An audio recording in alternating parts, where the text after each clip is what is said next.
অনুরাগের ছোঁয়া ধারাবাহিকের দুর্ধর্ষ মহাপর্ব।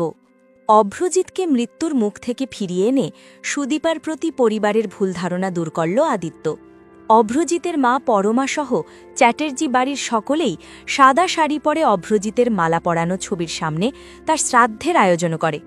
সেখানে ঠাকুরমশাই বলে ওঠে, অভ্রজিতের শ্রাদ্ধের কাজ কে করবে? ঠিক সেই সময় কলেজ থেকে বাড়ি ফিরে আসে সুদীপা। বাড়ির এমন দৃশ্য দেখে সে অবাক হয়ে জিজ্ঞেস করে, কি হয়েছে, আপনারা সবাই এভাবে কেন? কথা বলার সাথে সাথেই সুদীপার চোখ পড়ে মালা পরানো অভ্রজিতের ছবির দিকে। ছবি দেখে সে চমকে ওঠে, কিন্তু সুদীপাকে দেখেই অভ্রজিতের মা রাগে ফেটে পড়ে বলে ওঠে, উনি এসেছে, এই অভয়া মেয়ে আমাদের সর্বনাশ করে দিয়েছে। এমন কথায় কষ্ট পেয়ে সুদীপা বলে, আমি অপয়া?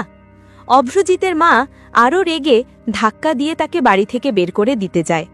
ঠিক তখনই আদৃত সুদীপাকে ধরে ফেলে এবং বড়মার দিকে তাকিয়ে দৃঢ় কণ্ঠে বলে, কাকে অপয়া বলছো তুমি? এই বাড়ির লক্ষ্মীকে? এর মাঝেই হঠাৎ দরজা দিয়ে প্রবেশ করে সুস্থ অভ্রজিৎ। তাকে দেখে সবাই অবাক হয়ে যায়। অভ্রজিতের মা পরমা ছুটে গিয়ে জড়িয়ে ধরে বলে ওঠে, অভ্র, তুই বেঁচে আছিস? অন্যদিকে আদিত্য সবার সামনে ঘোষণা দেয়, আজ দাদাভাই বেঁচে আছে শুধু এই সুদীপারের জন্যই। এই কথা শুনে অভ্রজিতের মা হতবাক হয়ে যায়। তো বন্ধুরা, আগামী মহাপর্বে ঘটবে এমন ঘটনা, গল্প এমন পেতে লাইক দিয়ে সাবস্ক্রাইব করে পাশে থেকো।